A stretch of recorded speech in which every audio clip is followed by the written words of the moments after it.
ভেনেজুয়েলার চেয়েও বড় নৌবহর ইরানের পাশে সাজিয়ে রেখেছেন ডোনাল্ড ট্রাম্প। বুধবার সুসজ্জিত আরেকটি নৌবহর সেখানে পাঠিয়েছেন। এর মধ্যে মধ্যপ্রাচ্যের দেশটির প্রতি কড়া হুঁশিয়ারি ছুড়েছেন মার্কিন প্রেসিডেন্ট ট্রাম্প, চুক্তি করো নয়তো ভয়াবহ কিছু ঘটবে।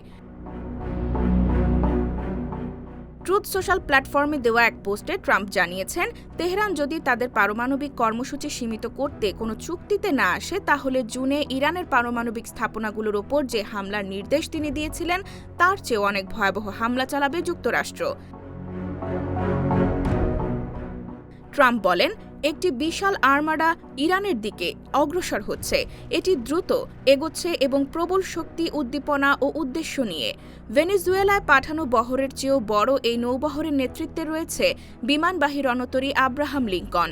ভেনেজুয়েলার মতোই এটি প্রয়োজনে দ্রুত সহিংসতার সঙ্গে নিজের মিশন সম্পন্ন করতে প্রস্তুত, ইচ্ছুক ও সক্ষম।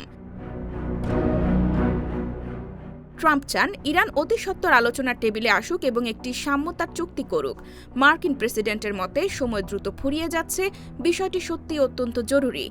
যুক্তরাষ্ট্রের প্রেসিডেন্ট বলেন, আমি আগেও ইরানকে বলেছিলাম চুক্তি করো, তারা করেনি। আর তখনই হয়েছিল অপারেশন মিডনাইট হ্যামার, যার মাধ্যমে ইরানে ব্যাপক ধ্বংস হয়।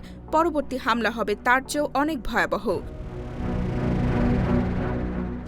IBTV USA, new York.